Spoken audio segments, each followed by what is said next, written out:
Hello વિદ્યાર્થી મિત્રો, કેમ છો? મજામાંની? સાયન્સ એજ્યુકેશનમાં આપણું હાર્દિક સ્વાગત છે. આપણે આ વિડીયોમાં જોશું ધોરણ 8 વિષય વિજ્ઞાન પાઠ 18 હવા અને પાણીનું પ્રદૂષણ, અને એમાં આપણે જોશું ભાગ 2. એમાં જોશું આપણે 18.5 કે શું થઈ શકે, તો કે વોટ કેન બી ડન, તો કે હવાનું પ્રદૂષણ ઘટાડવા આપણે શું કરીએ છીએ. જો હવાનું પ્રદૂષણ આપણે ઘટાડવું હોય તો આપણે શું કરી શકીએ, તો કે હવાનું પ્રદૂષણ આપણે સામેની આ લડતમાં આપણી પાસે ઘણા સફળ ઉદાહરણો છે. જેમ કે થોડા વર્ષ પહેલાં દિલ્હી એ વિશ્વનું સૌથી પ્રદૂષિત શહેર હતું. એમાં ડીઝલ અને પેટ્રોલ વડે ચાલતા વાહનોના ધુમાડાથી તે ઘેરાયેલું હતું. તો શું કહે છે કે ડીઝલ અને પેટ્રોલ વડે ચાલતા વાહનોના ધુમાડાથી ઘેરાયેલું હતું, કે સીએનજી અને શીશારહિત પેટ્રોલ જેવા બળતણ બદલાવા લેવાનો નિર્ણય કરવામાં આવ્યો. શું કે સીએનજી શીશારહિત પેટ્રોલ જેવા બળતણ બદલાવવા લેવાનો નિર્ણય કરવામાં આવ્યો હતો. કે આ પગલાંના પરિણામે શહેરમાં શુદ્ધ હવા જોવા મળી. તો શું કે છે, એના પગલાંથી અથવા પરિણામે શહેરમાં શુદ્ધ હવા જોવા મળી તમને. કે તમે કદાચ તમારા વિસ્તારના પણ કેટલાક ઉદાહરણો પરિચિત હશો કે તેમાં હવાનું પ્રદૂષણ ઘટાડવામાં આવ્યું હતું. જો તમારે વિચારવાનું છે કે તમારી ત્યાં શહેરમાં હવાનું પ્રદૂષણ ઘટાડવામાં આવ્યું હતું.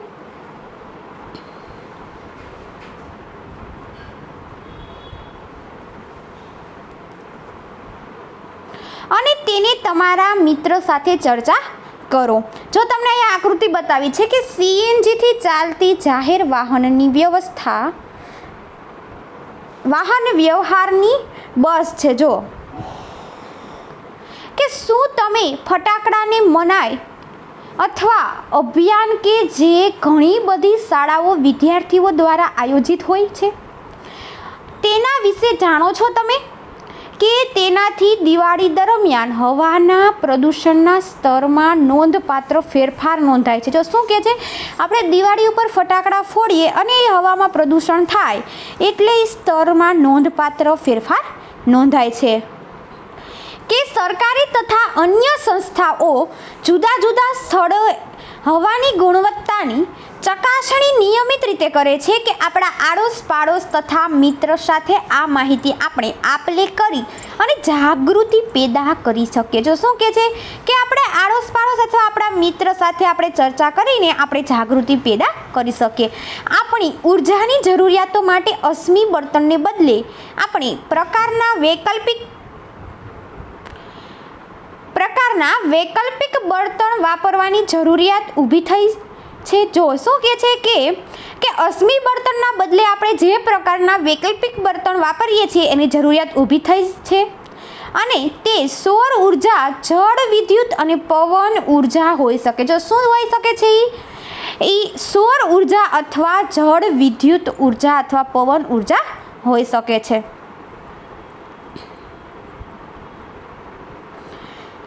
હવે જોઈએ પ્રવૃત્તિ 18.4.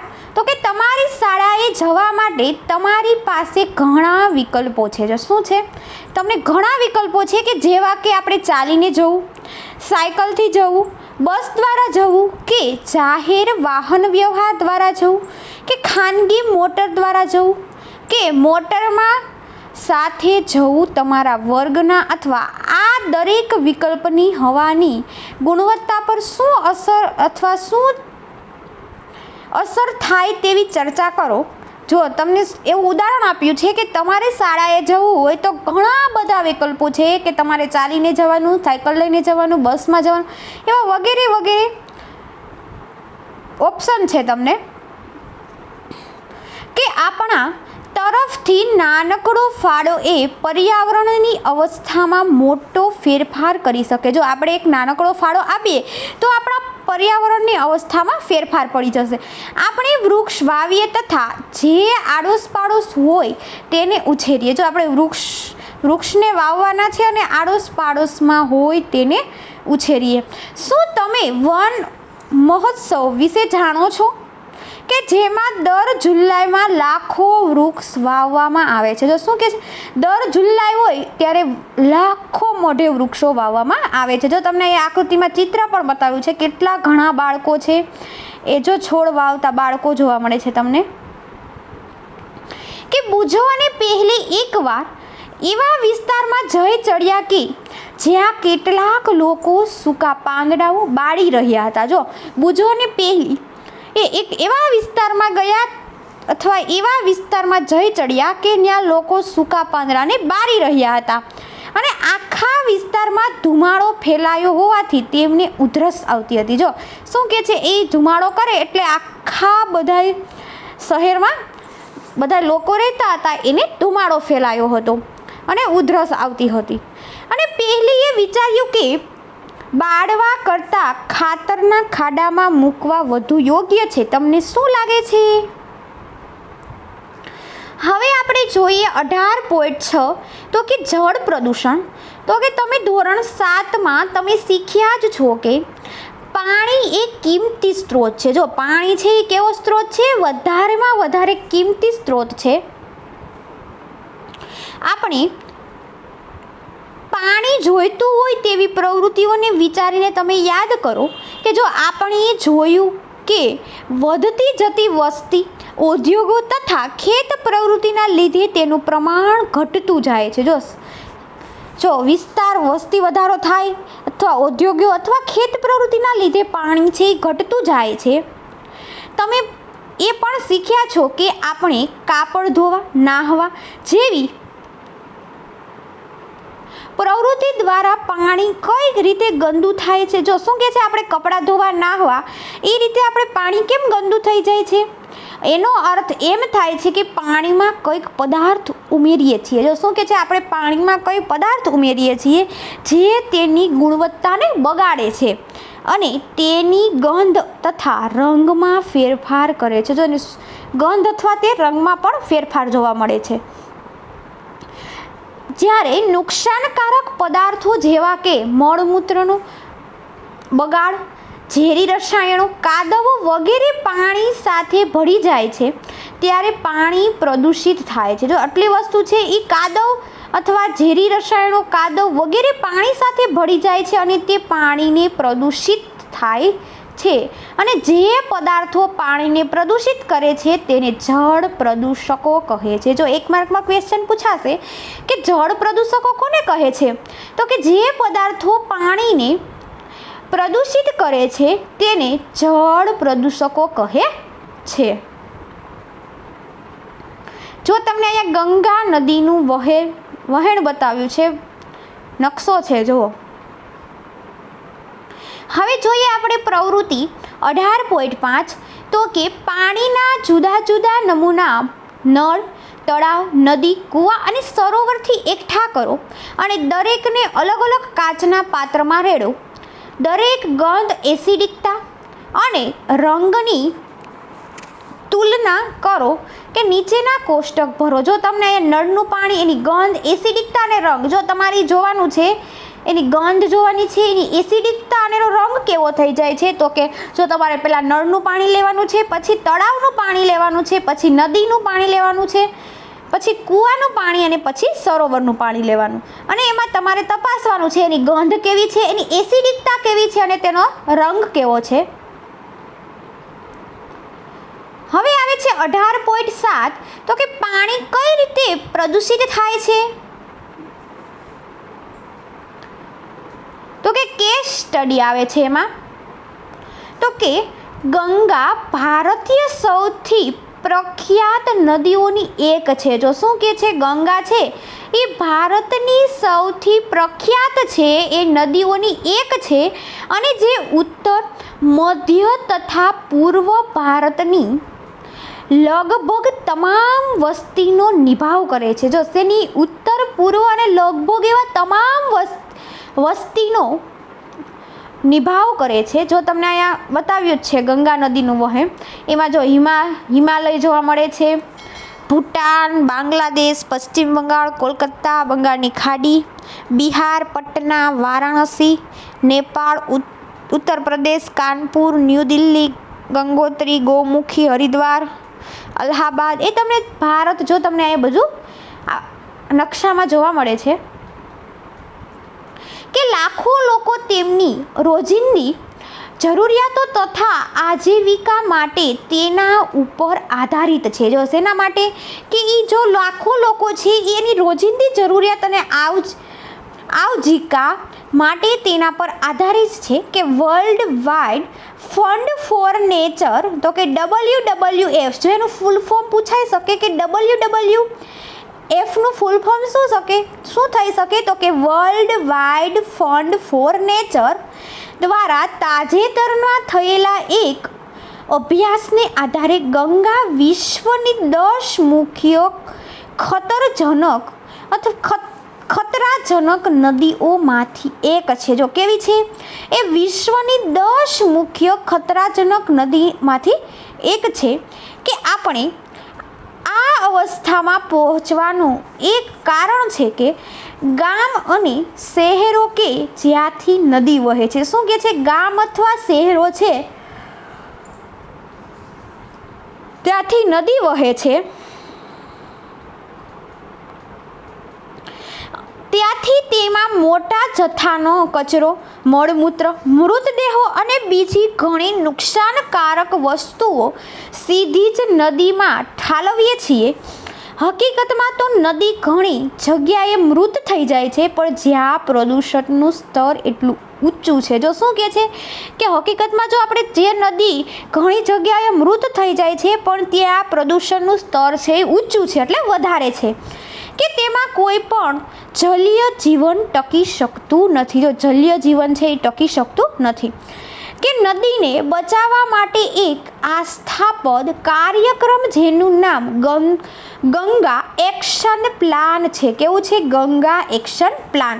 અને તે 1985માં શરૂ કરવામાં આવ્યો અને તેનો હેતુ એમ છે કે નદીમાંથી પ્રદૂષણનું સ્તર ઘટાડવાનો છે. જો નદીમાંથી જે આપણે પ્રદૂષણનું સ્તર ઘટાડવાનો છે કે જો કે વધતી જતી વસ્તી તથા ઔદ્યોગિકરણને આ સશક્ત નદીને સુધરી ન શકે તે દહે નુકસાન કર્યું છે. જો શું કે છે એ સશક્ત જે નદીને સુધરી ન શકે એટલા માટે તે નુકસાન થાય છે. કે ચાલો આપણે આ પરિસ્થિતિને સમજવા એક યોગ્ય ઉદાહરણ જોઈએ. અને ઉત્તર પ્રદેશના કાનપુર પાસે ગંગાનો સૌથી વધુ પ્રદૂષિત હોય તેવો વિસ્તાર આવેલો. જો તમને અહીંયા આકૃતિમાં બતાવ્યો છે કે ગંગા નદીનો પ્રદૂષિત વિસ્તાર છે અને ઉત્તર પ્રદેશના સૌથી વધુ વસ્તી ધરાવતા શહેરમાં કાનપુર મોખરે છે. જો ઉત્તર પ્રદેશમાં સૌથી વધુ ધરાવતો શહેર કેવો છે? કાનપુરમાં મોખરે છે. અને લોકોને પાણીને નાહવા, કપડાં ધોતા અને ગંદકી ફેલાવતા જોવા મળે. જો તમને એ આકૃતિમાં લોકો પાણીમાં નાહતા, કપડાં ધોતા અને ગંદકી ફેલાતા તમને જોવા મળે છે.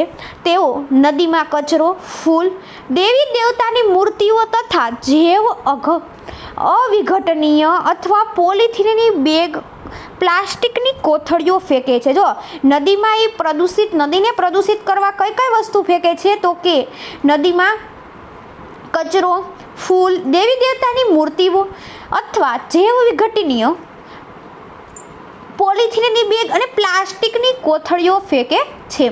તો કે કાનપુરમાં પાણીનો જથ્થો સરખામણી ઓછો છે તથા પાણીનો પ્રવાહ પણ ખૂબ ધીમો છે. જો એની કાનપુરમાં પાણીનો જથ્થો સરખામણીમાં ઓછો છે અને પાણીની પ્રવાહનો ખૂબ ધીમો છે.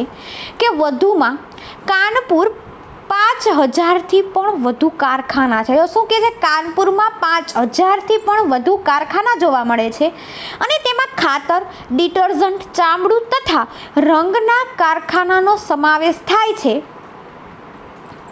અને આ ઔદ્યોગિક એકમો ઝેરી રાસાયણિક કચરો નદીમાં છોડે. જો શું કહે છે કે જે આ ખાતર, ડિટર્જન્ટ અને ચામડું અને રંગના કારખાનાનો સમાવેશ થાય છે અને જે એ ઔદ્યોગિકોનો એકમ ઝેરી રાસાયણિક કચરો નદીમાં છોડે છે.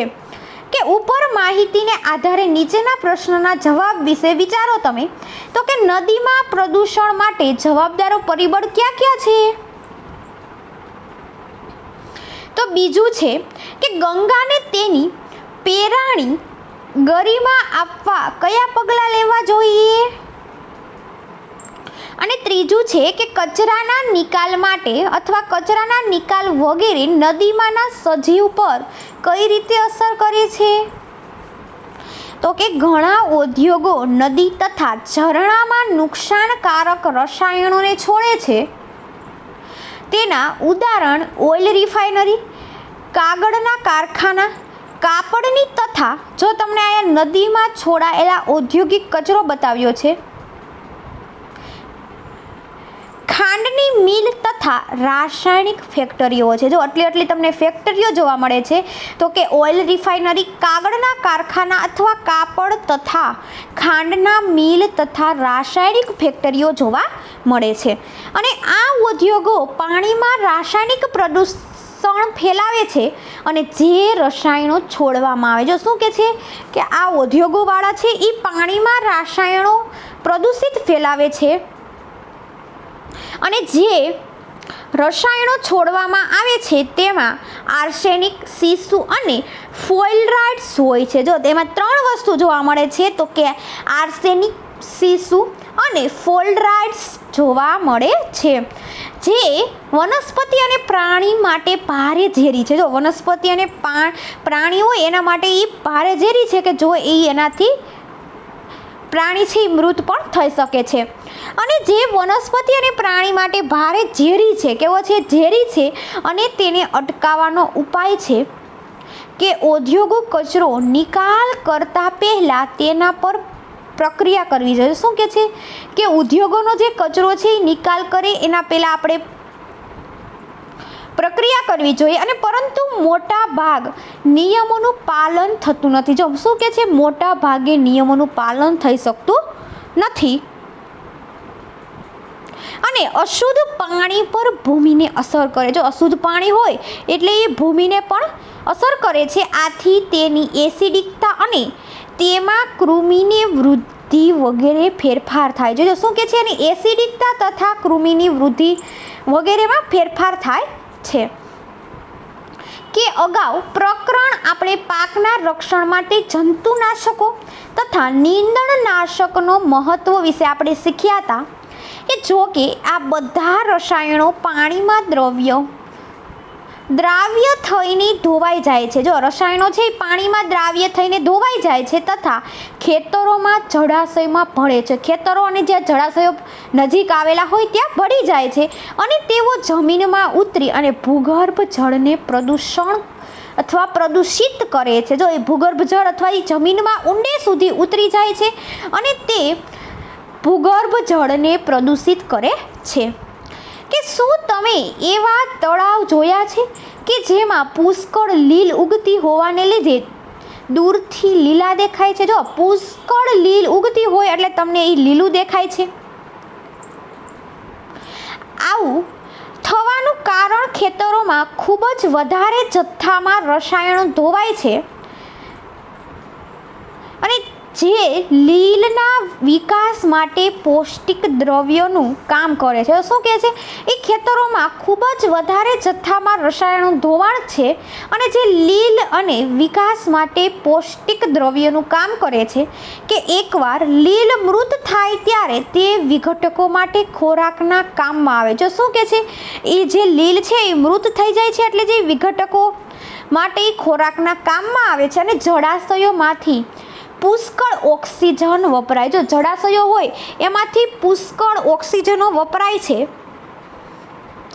જેને લીધે ઓક્સિજનના સ્તરમાં પણ ઘટાડો થાય. જો ઓક્સિજનનું સ્તર હોય એમાં પણ ઘટાડો થવા લાગે છે અને જે જલીય સજીવોનું મૃત્યુ પ્રેરે છે. જલીય જે પાણીમાં રહેતા હોય એવા સજીવો છે, જલીય સજીવો એનું મૃત્યુ પ્રેરે છે.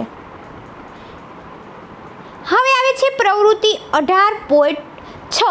યાદ કરો તો કે તમે ધોરણ 7માં તમારા વિસ્તારમાં મળમૂત્રનો નિકાલથી પ્રયુક્તિ શોધી કાઢી હતી કે શું તમને યાદ છે કે મળમૂત્રનો કચરો કઈ રીતે ઘરમાંથી એકઠો થતો હોય અને ત્યારબાદ તે ક્યાં જતો હોય?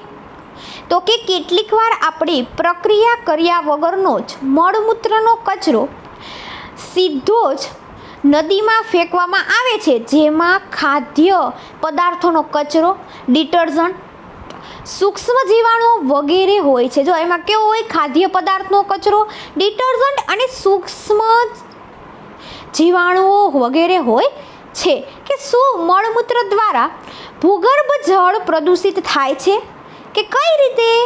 તો કે મળમૂત્રથી ગંદા થયેલા પાણીમાં બેક્ટેરિયા, વાયરસ, ફૂગ અને પરોપજીવી હોય છે. જો એમાં બેક્ટેરિયા, ફૂગ, વાયરસ અને પરોપજીવી હોય છે, જેને લીધે કોલેરા, ટાઇફોઇડ અને કમળો જેવા રોગો થાય છે. જો એના લીધે કેવા? કોલેરા, ટાઇફોઇડ અને કમળો જેવા રોગો જોવા મળે છે. કે સસ્તરણ પ્રાણીઓના મળતા રહેલા બેક્ટેરિયા એ પાણીની ગુણવત્તાના સૂચક છે. કેવી? જે પાણીની ગુણવત્તા છે એના સૂચક છે. કે જે પાણીમાં આવતા બેક્ટેરિયા હોય તો તેનો મતલબ એ થાય છે કે મળયુક્ત પદાર્થો પ્રદૂષિત થયેલું છે. કે જો આપણે આવું પાણી આપણા દ્વારા વાપરવામાં આવે તો વિવિધ ચેપી રોગો પણ થઈ શકે. શું કહે છે? કે એમાં બેક્ટેરિયા પણ, અને એવો મતલબ છે કે મળયુક્ત પદાર્થોથી પ્રદૂષિત થયેલું જે પાણી છે, અને જે પાણી આપણા દ્વારા એ વાપરવામાં આવે તો વિવિધ ચેપી રોગો પણ થઈ શકે છે. હવે આવે છે કે તમે જાણો છો કે ગરમ પાણી પણ પ્રદૂષક હોઈ શકે, અને હકીકતમાં આ પાણી કારખાનાનું અને વિદ્યુત મથકનું હોય છે. જો શું કહે છે? એ કારખાનાનું અને પણ વિદ્યુત મથકનું હોય છે. અને તે નદીમાં છોડવામાં આવે તો જળાશયનું તાપમાન વધારે થાય છે. જો જળાશયનું તાપમાન છે એ વધારે થાય છે, અને તેમાં રહેતા પ્રાણીઓ અને વનસ્પતિ ઉપર ઉલટી વિપરીત અસર થાય. જો એમાં પ્રાણી અને જે વનસ્પતિ હોય એની ઉલટી અથવા વિપરીત અસર જોવા મળે છે. હવે છે 18.8 તો કે પીવાલાયક પાણી શું છે અને તે કઈ રીતે શુદ્ધ થાય છે? તો એમાં આપણે જોઈએ પ્રવૃત્તિ 18.7 તો કે ચાલો રોજબરોજની સામાન્ય વસ્તુઓ તો કે વોટર ફિલ્ટર અથવા પાણીની ગરણી બનાવીએ. જો વોટર ફિલ્ટર અથવા પાણીની ગરણી બનાવો કે પ્લાસ્ટિકની એક બોટલ લો તથા તેને મધ્યમાંથી બે ભાગમાં કાપી નાખો. જો પાણીની બોટલ લેવાની છે ને મધ્યમાંથી બે ભાગમાં કાપી નાખો. કે ઉપરના ભાગની નીચેના ભાગમાં ઉલટો રાખીને ગરણી તરીકે વાપરો. જો શું કહે છે? એ ઉપરનો ભાગ છે અને નીચેના ભાગમાં ઉલટો રાખી અને ગરણી તરીકે વાપરો. અને તેમાં નીચે પેપર નેપકિન કે પાતળા કાગળનું સ્તર, પછી રૂ, રેતી અને કાંકરી એમ ક્રમિક સ્તર બનાવો. જો શું કહે છે? રૂ, રેતી અને કાંકરા એવી રીતના ક્રમિક સ્તર બનાવો. અને હવે ગંદુ પાણી ગરણીમાં રેડો અને ગળાયેલા પાણીનું અવલોકન કરો. જો શું કહે છે?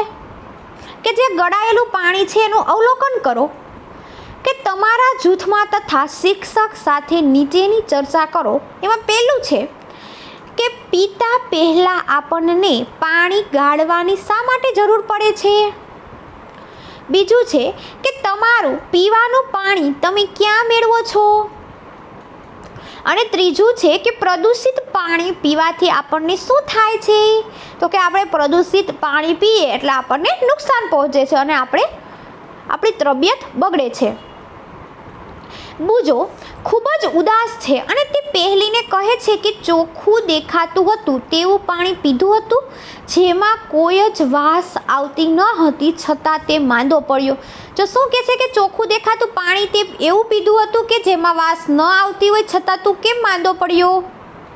પહેલી કે તેને સમજાવ્યું કે જે પાણી ચોખ્ખું દેખાતું હોય તેમાં જ પણ રોગજન્ય સૂક્ષ્મ જીવાણુ તથા દ્રાવ્ય અશુદ્ધિઓ હોય. જો જે પાણી જે ચોખ્ખું દેખાતું હોય એમાં જ રોગજન્ય સૂક્ષ્મ જીવાણુઓ તથા દ્રાવ્ય અશુદ્ધિઓ હોય છે, તેથી એ જરૂરી છે કે પાણીને પીતા પહેલાં શુદ્ધ કરવામાં આવે. જો પાણી આપણે પીએ એ પહેલાં આપણે શુદ્ધ કરીએ છીએ. ઉદાહરણ તરીકે તેને ઉકાળવું. કે જે પાણી પીવા યોગ્ય હોય તેને પીવાલાયક પાણી કહે છે. શું કહે છે? કે જે પાણી આપણે પીવામાં યોગ્ય હોય તેને પીવાલાયક પાણી કહે છે. કે તમે જોયું હશે કે કઈ રીતે જુદી જુદી ભૌતિક અને રાસાયણિક પ્રક્રિયાઓ પાણીને જળાશયો છોડે તે પહેલાં આપણે સીવેજ અથવા ટ્રીટમેન્ટ પ્લાન્ટમાં પાણીને શુદ્ધ કરવામાં આવે છે. તો કે જો એમ કહે છે કે જે આપણે ભૌતિક અને રાસાયણિક પ્રક્રિયા પાણીને જળાશયોમાં છોડીએ તો આપણે કેમ સીવેજ ટ્રીટમેન્ટ પ્લાન્ટમાં પાણીને શુદ્ધ કરવામાં આવે છે? તો કે તે રીતે નગરપાલિકાઓની સંસ્થા પાણીને ઘર વપરાશ માટે મોકલે તે પહેલાં શુદ્ધ કરે છે. તો શું કહે છે? જે નગરપાલિકાવાળા સંસ્થાએ ઘર તરફ મોકલે તે પહેલાં એ શુદ્ધ કરવામાં આવે છે. કે તમે જાણો છો કે દુનિયાની 25% વસ્તી પીવાના સલામત પાણી વિનાની છે. કે ચાલો આપણે જોઈએ કે પીવાના પાણી માટે સલામત કઈ રીતે બનાવવામાં આવે છે. તો કે પહેલું કે તમે એ જોયું છે કે પાણીને કેવી રીતે ગાળવામાં આવે છે અને અશુદ્ધિઓ દૂર કરવા આ એક ભૌતિક પદ્ધતિ છે. જો શું કે આપણે પીવાના પાણીને ગાળવામાં આવે છે અને અશુદ્ધિઓ દૂર કરવા માટે એક ભૌતિક પદ્ધતિ છે. કે કંડલ ફિલ્ટર એ એક જાણીતું ફિલ્ટર છે. કેવું? કેન્ડલ ફિલ્ટર છે એક જાણીતું ફિલ્ટર છે. બીજું છે કે ઘણા બધા ઘર વપરાશ માટે પાણીને ઉકાળવાની પદ્ધતિ વાપરે. જો ઘણા લોકો છે એ પાણીને ઉકાળીને પીવે છે અને ઉકાળવા પાણીમાં રહેતા જંતુઓ નાશ પામે. જો ઉકળતા પાણીમાં જે જંતુ રહેતા હોય એ નાશ પામી જાય છે. હવે છે ત્રીજું કે સામાન્ય રીતે પાણીને શુદ્ધ કરવાની એક રીત તો કે ક્લોરિનેશન પણ છે. કેવું છે? ક્લોરિનેશન. અને પાણીમાં ક્લોરિનેશનની ગોળીને બ્લીચિંગ પાવડર ઉમેરવામાં આવે છે. જો કેવું બ્લીચિંગ પાવડર છે એ ઉમેરવામાં આવે છે. આપણે એ સાવધાની વર્તવી જોઈએ કે જરૂરી માત્રા કરતાં વધુ ક્લોરીનની ગોળીઓ ન વાપરવી જોઈએ. આપણે જરૂર ન હોય તો આપણે વધુ ક્લોરીનની ગોળીઓ વાપરવી જોઈએ નહીં. હવે આવે છે 18.9 કે શું થઈ શકે? તો એમાં આપણે જોઈએ પ્રવૃત્તિ 18.8 તો કે તમારા વિસ્તારમાં જળ પ્રદૂષણ વિશેની જાગૃતિના સ્તર વિશે સંશોધન કરો અને પીવાના પાણીનો સ્ત્રોત તથા મળમૂત્રના નિકાલની પદ્ધતિઓ વિશે માહિતી એકઠી કરો. જો શું કે છે? પીવાનું પાણી અને મળમૂત્રનો નિકાલ માટે તમે માહિતી એકઠી કરો.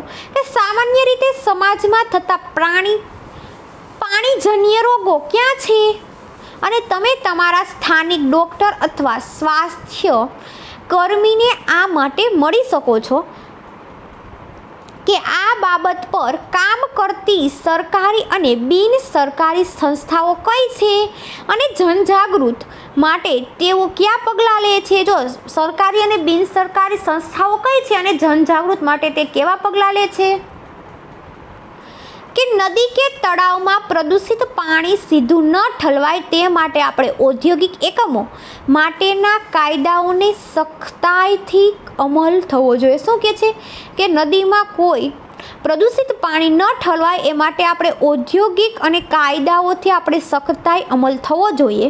અને દરેક ઔદ્યોગિક વિસ્તારોમાં વોટર ટ્રીટમેન્ટ પ્લાન્ટ નાખેલો હોવો જોઈએ. શું કહે છે? ગમે એ વિસ્તારમાં કે વોટર ટ્રીટમેન્ટ પ્લાન્ટ નાખવો જોઈએ.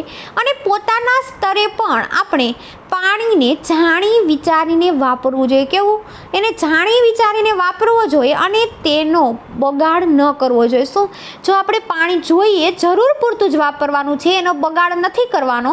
અને રીયુઝ અને રિસાયકલ એ આપણો મંત્ર હોવો જોઈએ. શું કહે છે?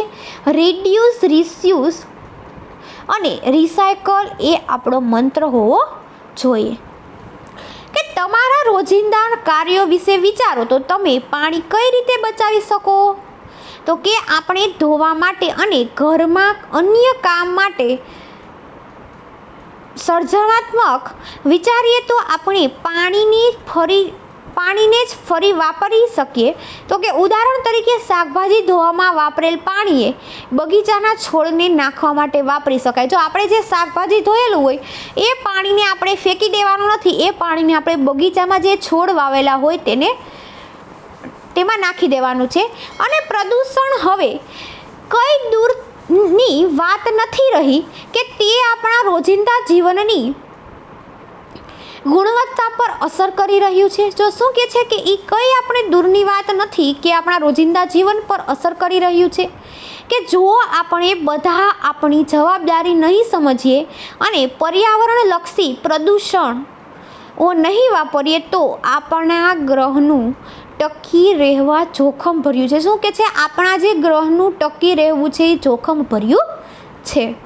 જો તમને અહીંયા આકૃતિ બતાવી છે કે જળ ઉપચાર છે, કે તમે જાણો છો કે તમારા દાંતને બ્રશ કરતી વખતે જો નળને ચાલુ રાખવામાં આવે તો તે ઘણા બધા લીટર પાણીનો બગાડ થઈ શકે છે અને દરેક સેકન્ડે ટપકતો નળ વર્ષમાં કેટલા હજારો લીટર પાણીનો બગાડ કરે છે. જો શું કહે છે કે જો તમે બ્રશ કરતા હોય તો તમે નળ ચાલુ રાખો, એ તમારે નળ ચાલુ નથી રાખવાનો. જો તમે નળ ચાલુ રાખો તો કેટલા પાણી લીટરનો બગાડ થશે અને જે સેકન્ડો સુધી જે આપણા નળમાં પાણી ટપકતું રહેતું હોય એ કેટલા હજારો લીટર પાણીનો બગાડ થઈ શકે. આ બાબતે તમે વિચારો. હવે અહીંયા પાઠ પૂરો થઈ જાય છે. આગળ આવે છે સ્વાધ્યાય, તે આપણે આગળના વિડીયોમાં જોશું. અને વિદ્યાર્થી મિત્રો, તમને વિડીયો પસંદ આવ્યો હોય તો લાઈક કરજો, તમારા મિત્ર સાથે વધુમાં વધુ શેર કરો અને ચેનલને સબસ્ક્રાઈબ કરો અને બાજુનું બેલ આઇકન દબાવો, જેથી કરી તમને મારા અવનવા વિડીયોની અપડેટ સૌથી પહેલાં મળતી રહે.